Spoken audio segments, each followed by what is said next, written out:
কোনো কারণে কারো কবর ভেঙে যাওয়া কি খারাপ লক্ষণ? কবর ভেঙে গেলে কি মৃত ব্যক্তির ব্যাপারে কুধারণা করা যাবে, কিংবা কুধারণা করলে কোনো গুনাহ হবে কিনা? সম্প্রতি এক প্রবাসী দেশে এসে বিমানবন্দর থেকে বাড়িতে ফেরার পথে সড়ক দুর্ঘটনার শিকার হয়েছেন।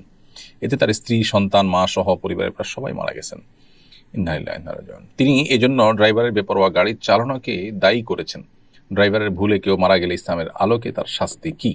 পাত্র নির্বাচনের ক্ষেত্রে মেয়ের বাবা হিসেবে পাত্রের কোন কোন দিক লক্ষ্য করা জরুরি?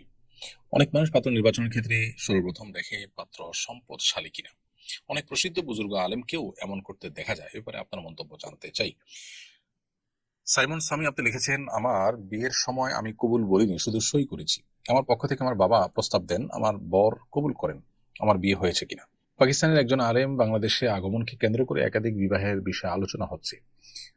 এর লাভ ক্ষতি নিয়ে অনেকেই ইদানিং কথা বলছেন। বাংলাদেশের আর্থসামাজিক বাস্তবতা একাধিক বিয়ে করা কতটুকু সমীচীন, কি কি শর্তের আলোকে একাধিক বিয়ে করা যেতে পারে, এই বিষয়ে ইসলামী দৃষ্টিভঙ্গি কি? চলুন তাহলে আর দেরি না করে আপনাদের প্রশ্নগুলোর উত্তর দেওয়ার আলোকিত ভবনে আমরা প্রবেশ করি। নিশাদ সুলতানা, আপনার প্রশ্নটি আমি শুরুতে দেখতে পাচ্ছি। আপনি লিখেছেন, কোনো কারণে কারো কবর ভেঙে যাওয়া কি খারাপ লক্ষণ? কবর ভেঙে গেলে কি মৃত ব্যক্তির ব্যাপারে কুধারণা করা যাবে, কিংবা কুধারণা করলে কোনো গুনাহ হবে কিনা? উত্তর হলো, কবর কোনো কারণে ভেঙে যাওয়াটা এটা অস্বাভাবিক কোনো বিষয় নয়, এবং এটা মৃত ব্যক্তি বা কবরস্থ লোকটির খারাপ হওয়ার কোনো লক্ষণও নয়। আমরা অনেকে মনে করি যে কবর ভেঙে যাচ্ছে মানে কবর তাকে রাখছে না বা কবর তাকে গ্রহণ করছে না, লোকটা খারাপ, সেজন্য। এই কথাগুলো একেবারেই অমূলক এবং ধারণাপ্রসূত কথা, এগুলোর কোনো ভিত্তি নেই। কবর ভেঙে যাওয়াটা মাটির কোনো কারণে হতে পারে, অন্য কোনো কারণে হতে পারে। অতএব কবর ভেঙে যাওয়া, কবরে পানি ওঠা, এরকম কোনো বিষয়ই আসলে মৃত ব্যক্তি বা কবরস্থ ব্যক্তির ভালো বা মন্দের কোনো বিষয়কে ইঙ্গিত করে না। বিধায় শুধুমাত্র কারো কবর ভাঙতে দেখে বা ভাঙা কবর দেখে বা কবরে পানি উঠেছে এটা দেখে ওই মৃত ব্যক্তি সম্পর্কে কুধারণা করলে সেটি গুনাহ হবে। কারণ একজন মানুষ সম্পর্কে খারাপ ধারণা করা এমনিতেই নিষেধ। সেখানে একজন মৃত মানুষ, তার সম্পর্কে খারাপ ধারণা করা, নিষেধাজ্ঞার মাত্রাটা এখানে আরো বেশি। এই জন্য এই ধরনের বদগুমান, এ ধরনের খারাপ ধারণা করা থেকে আমাদেরকে বিরত থাকতে হবে। এবং মন গড়া কোনো বিশ্বাসী হওয়া, এটা কোনো ইমানদারের সাথে যায় না। ইমানদার কুসংস্কারের জন্য হতে পারে না, কুসংস্কারে বিশ্বাসী হতে পারে না। সম্প্রতি এক প্রবাসী দেশে এসে বিমানবন্দর থেকে বাড়িতে ফেরার পথে সড়ক দুর্ঘটনার শিকার হয়েছেন। এতে তার স্ত্রী, সন্তান, মা সহ পরিবারের প্রায় সবাই মারা গেছেন। ইন্না লিল্লাহি ওয়া ইন্না ইলাইহি রাজিউন। তিনি এজন্য ড্রাইভারের বেপরোয়া গাড়ির চালনাকে দায়ী করেছেন। ড্রাইভারের ভুলে কেউ মারা গেলে ইসলামের আলোকে তার শাস্তি কি? খুবই দুর্ভাগ্যজনক একটি বাস্তবতা যে আমাদের দেশে সড়ক দুর্ঘটনা এত বেশি হয়, এবং সড়ক দুর্ঘটনায় মৃত্যু, আহত হওয়ার পরিমাণ এত বেশি যে পৃথিবীর খুব কম দেশেই সম্ভবত এরকম দুর্ভাগ্যজনক পরিস্থিতি আছে। তো এটা সত্য যে চালকদের বেপরোয়া গাড়ি চালানোর দায় এখানে অনেক বেশি, কিন্তু এর পাশাপাশি আরও অনেক কারণ আছে। অবকাঠামোগত ত্রুটি, আমাদের আইনের ত্রুটি, আইনের প্রয়োগ না হওয়া, অনেক এই জাতীয় অনেক কারণ রয়েছে, যে কারণগুলো আসলে সড়ক দুর্ঘটনা বেড়ে যাওয়ার বা সড়ক দুর্ঘটনা অনবরত ঘটতে থাকার অন্যতম প্রধান কারণ। ড্রাইভারের ত্রুটির কারণে যদি অ্যাক্সিডেন্ট হয়ে থাকে, যেমন তিনি অসতর্কতা অবস্থায় ড্রাইভিং করেন, অথবা নির্ধারিত গতিসীমার চেয়ে বেশি চালান, অথবা নেশা করে তিনি ঘুমের ভাব নিয়ে গাড়ি চালিয়েছেন বা ঘুমের ভাব নিয়ে গাড়ি চালিয়েছেন, এরকম যদি হয় তাহলে সেক্ষেত্রে সেটা কতল বিসবাব বা এমন হত্যার আওতায় পড়বে যেটা আসলে কোনো ব্যক্তি কোনো হত্যার জন্য কারণ হলো। সেরকম যদি হয় তাহলে সেক্ষেত্রে ড্রাইভারের উপরে দিয়ত ওয়াজিব হবে, রক্তপণ ওয়াজিব হবে। রক্তপণ হলো 100 উটের মূল্য, এটা তাকে দিতে হবে মৃত প্রত্যেকটা ব্যক্তির এগনিস্টে এবং বিপরীতে। তার দেওয়ার ক্ষমতা না থাকলে সে জেলে থাকবে, এবং তার যে অ্যাসোসিয়েশন আছে, তার যে ফ্যামিলি আছে, তারা সবাই মিলে সেটা দেওয়ার ব্যবস্থা করবে, আর না হলে সে জেলে থাকবে। আর ড্রাইভারের কোনো ত্রুটি যদি না থাকে তাহলে এটাকে সাধারণ বিপদ হিসাবে, নসিবে ছিল আসমানি বিপদ হিসাবে এটাকে ট্রিট করা হবে, এবং ড্রাইভারের উপরে সেক্ষেত্রে দিয়ত বা কাফারা কিছুই আসবে না।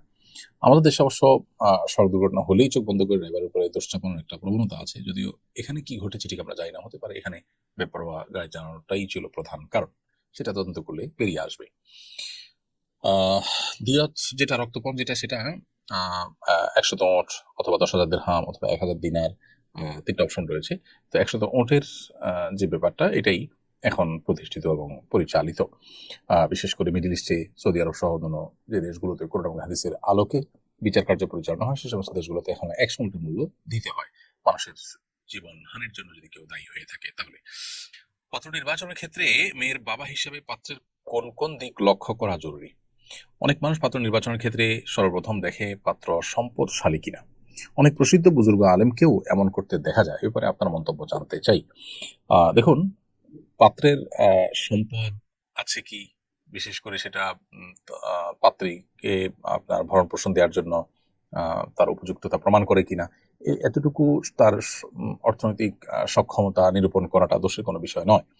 কিন্তু যদি শুধুমাত্র টাকাটাকেই অগ্রাধিকার দেওয়া হয় এবং ওইটা দেখেই শুধু বিয়ে দেওয়া হয়, তাহলে সেক্ষেত্রে সেটা অবশ্যই ত্রুটিপূর্ণ বিষয়। একজন ইমানদারের যে দৃষ্টিভঙ্গি, সেটি এমনটি হওয়া উচিত নয়। এক্ষেত্রে আপনি যেমনটি বললেন যে কোনো বুজুর্গ আলেমকে এমন করতে দেখেছেন, আসলে আপনি যাকে বুজুর্গ আলেম বলছেন, তিনি যদি বাস্তবেই এমন করে থাকেন, তাহলে আদৌ তিনি বুজুর্গ আলেম কিনা, নাকি আপনি আপনার ধারণা বললেন যে তাকে বুজুর্গ আলেম বলছেন। মূলত নবী করিম সাল্লাল্লাহু আলাইহি ওয়াসাল্লামের প্রসিদ্ধ যে হাদিস আছে, সেই হাদিস আমাদের সামনে রয়েছে। তিনি বলেছেন যে তুনকাহুল মারআতু লিআরবা, সাধারণত 4টি বিষয় দেখে মেয়েদেরকে বিয়ে করা হয়। এই বিষয়গুলোর মধ্যে থেকে একটা হলো লিমালিহা, তার সম্পদ দেখে; ওলি হাসাবিহা, তার বংশ মর্যাদা দেখে; ওলি জামালিহা, তার সৌন্দর্য দেখে; ওলি দিনিহা, তার ধার্মিকতা দেখে।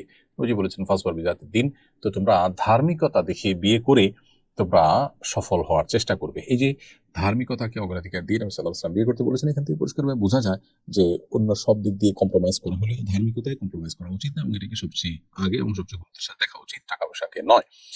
তিরমিজির আরেকটা হাদিস আবু হাতিম আল মুজানি রাদিয়াল্লাহু তাআলা থেকে বর্ণিত, যে নবী করিম সাল্লাল্লাহু আলাইহি ওয়াসাল্লাম ইরশাদ করেছেন, ইযা জাআকুম মান তারদাউনা দীনাহু ওয়া খুলুকাহু, যখন তোমাদের কাছে তোমাদের মেয়েদের জন্য বা ছেলেদের জন্য এমন কোন মানুষ পাবে যে তার আখলাক আচরণ, তার দিনদারিতায় তোমরা সন্তুষ্ট, এরকম যদি পাও ফানকিহুহু, তাহলে বিয়ে দাও।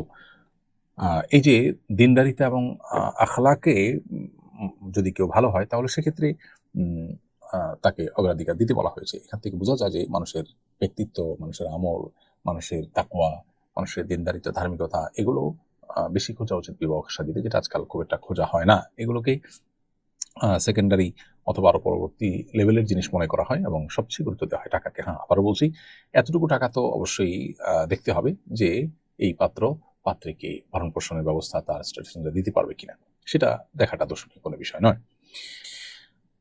সাইমন সামি আপনি লিখেছেন, আমার বিয়ের সময় আমি কবুল বলিনি, শুধু সই করেছি। আমার পক্ষ থেকে আমার বাবা প্রস্তাব দেন, আমার বর কবুল করেন। আমার বিয়ে হয়েছে কিনা? বিয়ের ক্ষেত্রে প্রস্তাব এবং সম্মতি উভয়টি আসলে মুখে হতে হবে। যদি কেউ বাক প্রতিবন্ধী হয়ে থাকেন, তার কথা ভিন্ন, কিন্তু বাকি অন্য সাধারণ অবস্থাতে সবার ক্ষেত্রে বিয়ের জন্য প্রস্তাব এবং সম্মতিটা সুস্পষ্টভাবে মুখে উচ্চারণ করে হতে হবে। এক্ষেত্রে আপনার বিয়ের প্রস্তাব আপনার পক্ষ থেকে আপনার সম্মতির ভিত্তিতে আপনার বাবা দিয়েছেন। মেয়েরা মৌন সম্মতিও যদি থাকে, তাদের বিয়ে শাদীর আলোচনা হচ্ছে, তারা জানছে এবং তারা কোনো বিপরীত কিছু বলছে না, এটা তাদের মৌন সম্মতি হিসাবে ধরে নেওয়া যায়। এবং তার উপর ভিত্তি করে বাবা যদি সন্তানের তরফ থেকে বিবাহের প্রস্তাব দেন, যেমনটি আপনার বাবা আপনার পক্ষ থেকে প্রস্তাব দিয়েছেন, আপনি বলেছেন, সেটাই বিবাহ বিশুদ্ধ হওয়ার জন্য যথেষ্ট। অতএব আপনি নিজে মুখে কিছু বলেননি, বিয়ে হয়েছে কিনা এটা নিয়ে আপনার হেজিটেশন করার কোনো প্রয়োজন নেই, আপনার বিয়ে হয়ে গেছে ইনশাআল্লাহ তাআলা। পাকিস্তানের একজন আলেম বাংলাদেশে আগমনকে কেন্দ্র করে একাধিক বিবাহের বিষয়ে আলোচনা হচ্ছে। এর লাভ ক্ষতি নিয়ে অনেকেই ইদানিং কথা বলছেন। বাংলাদেশের আর্থসামাজিক বাস্তবতা একাধিক বিয়ে করা কতটুকু সমীচীন? কি কি শর্তের আলোকে একাধিক বিয়ে করা যেতে পারে, এই বিষয়ে ইসলামী দৃষ্টিভঙ্গি কি? কেউ যদি একাধিক বিবাহ করবার জন্য শারীরিক, আর্থিক এবং সার্বিকভাবে প্রস্তুত থাকেন, তিনি যদি একাধিক বিয়ে করলে একাধিক স্ত্রীর প্রতি সমতা বজায় রাখার ব্যাপারে দায়িত্বশীল আচরণ করতে পারবেন, সেই কনফিডেন্ট, সেই আত্মবিশ্বাস তার নিজের প্রতি নিজের থাকে, তাহলে তিনি একাধিক বিবাহ করতে পারেন। এটি জায়েজ আছে। বেশিরভাগ উলামায়ে মধ্যে এটি জায়েজ, এটিকে সুন্নাহ বলে দাবি করেননি বেশিরভাগ ফকিহগণ। কিন্তু একদিকে যেমন একাধিক বিয়ে করাটাকে দোষী বিষয় মনে করা হয় আমাদের সমাজে, সেটা যেমন একটি দুর্ভাগ্যজনক বিষয়, একটা শরিয়া সিদ্ধ বিষয়, নবী সাল্লাল্লাহু আলাইহি ওয়াসাল্লামের জীবনে যেটার উপর আমল ছিল, সেইরকম একটা বিষয়কে আপনার আসামির কাঠগড়ায় দাঁড় করানোর একটা প্রবণতা যেন আমরা দেখি, বা সেটাকে দোষের চোখে দেখার একটা প্রবণতা যেরকম আমাদের সমাজে লক্ষ্য করা যায়। এর বিপরীতে আমরা আরেকটা বাস্তবতাও দেখি, সেটা হলো যে অনেকেই এই একাধিক বিয়ে করাটাকেই দিনদারিতা, এটাকে দিনের এত গুরুত্বপূর্ণ বিষয় বানিয়ে নিয়েছেন, যেটা আসলে বাস্তবে দিনের এত গুরুত্বপূর্ণ বিষয় নয়। তো এই উভয়টার মধ্যে সমন্বয় সাধন করা প্রয়োজন। এবং যে আলেমের আগমনের কারণে আলোচনা হয়েছে তিনি একাধিক বিয়ে করেছেন, ভালো কথা।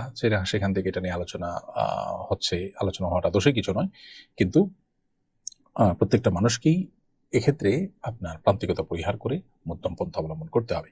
আর বাংলাদেশের আর্থসামাজিক বাস্তবতার ভিত্তিতে একাধিক বিয়ে করা সমীচীন অসমীচীন এরকম বলার কোনো সুযোগ নেই। শরিয়ার বিধান সকল সমাজের জন্য সমানভাবে প্রযোজ্য। অতএব যার বাংলাদেশে একাধিক বিয়ে করার নিড আছে তার জন্য বিয়ে করা জায়েজ।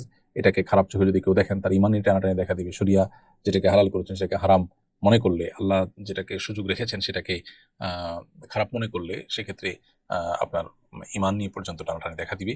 এটা বাংলাদেশের আর্থসামাজিক ব্যবস্থার জন্য আলাদা কোনো বিধান এখানে প্রযোজ্য না শরিয়া দৃষ্টিকোণ থেকে। সো অন্য 10 জায়গায় যেরকম বিয়ে করতে হলে ইনসাফ বজায় রাখতে হবে, শারীরিক এবং আর্থিক এবং সার্বিক সক্ষমতা থাকতে হবে, বাংলাদেশেও একাধিক বিয়ে করতে হলে আপনাকে সেই জিনিসটি আপনার থাকতে হবে, নিশ্চিত করতে হবে।